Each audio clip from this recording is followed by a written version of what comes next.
To my people from all over the world, once again, welcome to Africa Renaissance channel.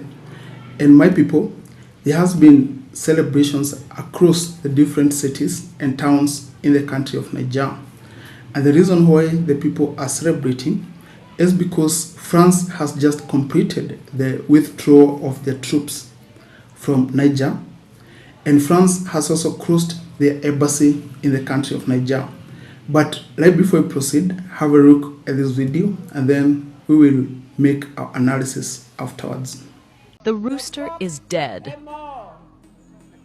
The rooster is dead.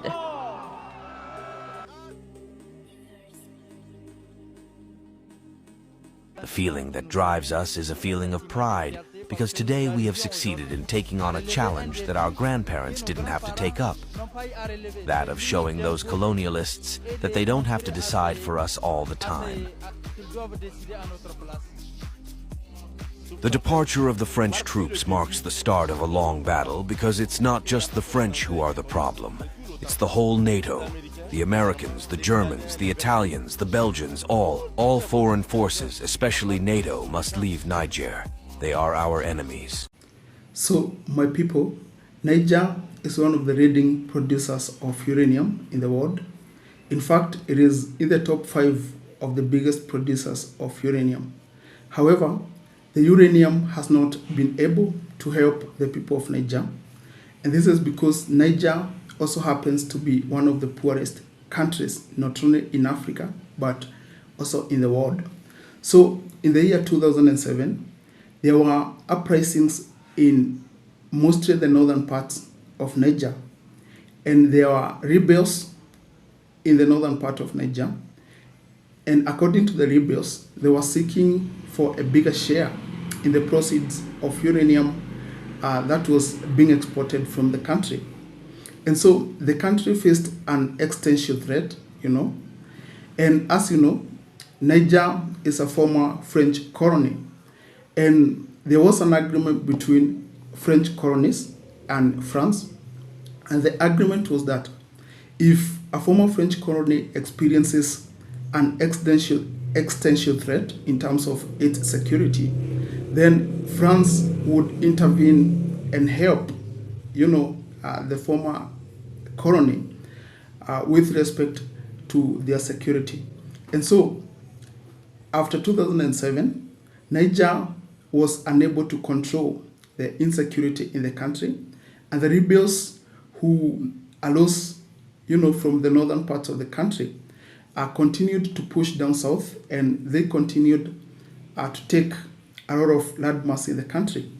And so, in the year 2014, France decided to intervene in the country, and there was an operation which was named Operation Bakken.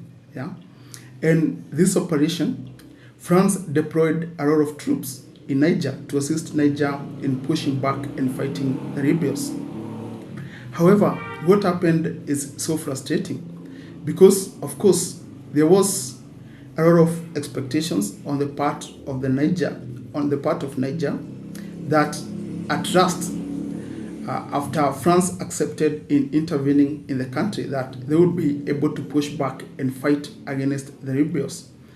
This is because obviously France also happens to be one of the best militaries in the world.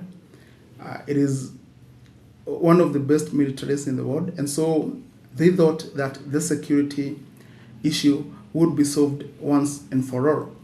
But even after deploying their troops in the country of Niger, what happened was very interesting, because instead of stopping, the progression of the rebels in the country, the rebels continued to seize more and more territories in the country.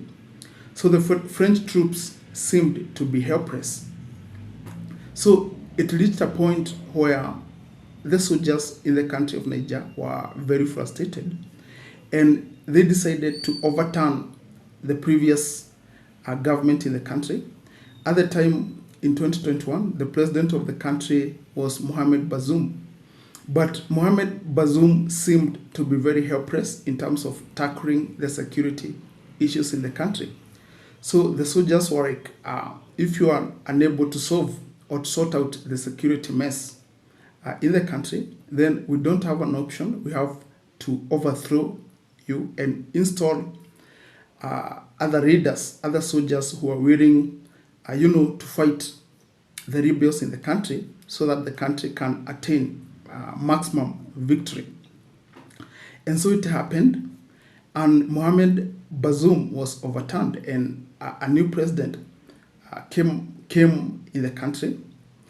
And so this president was like, we have been having an agreement with the French for a long period of time. We have signed security agreements with them. And French troops have been in the country ever since 2014, but we have not succeeded in fighting the rebels. So what is the point of us having this arrangement or agreement between us with the French? And so this president decided, to put to a stop the interactions, the arrangement between the French and Niger in terms of security. And he decided, to suspend the cooperation and send away the French troops who are in the country. But for quite a long period of time, the French were like, there is no way you can send us away from your country. This is because you took power in a coup and you're not the legitimate government in the country. We can only take instructions from the former president of Niger, and this was Mohamed Bazoum, who was already toppled at the time. And so, in fact, France went on and mobilized other ECOWAS countries, and these are countries such as Nigeria. And these countries declared and they gave ultimatums to Niger that unless they toppled the new president, then they would intervene militarily in Niger and topple the new regime. But the new government in Niger, in cooperation to the two other countries of Mali and Burkina Faso, they stuck to their guns and they did something phenomenal, something that we had never experienced in the Africa continent. And these countries stated that any aggression or any attack or on any one of the three countries is tantamount to attack on all of us. And so the ECOWAS region and France, they were caught by surprise because they didn't expect these countries to be so much dedicated in protecting, one of the countries. And so when Niger and these other two countries stuck to their guns, the French didn't have an option, and eventually they had to leave the country. And so they started, to withdraw their troops from the country in phases. And this is why this news is very interesting, because finally they have managed to withdraw all their troops from the country of Niger. And this is a very major victory for the country of Niger, because, previously before that, they never thought, the people in those countries never thought that there was a way in which they could stand up to the French, and push back against the French, and in fact attain victory. So this is very much well-deserved victory, and it sets a very good example that even in instances when we are fighting against the major powers, we should never, cow, and we must always fight for what is right until we attain the victory that we want. Well, my people, that's all that I have for today. If you want to watch more of this content, make sure that you subscribe to this channel. Goodbye.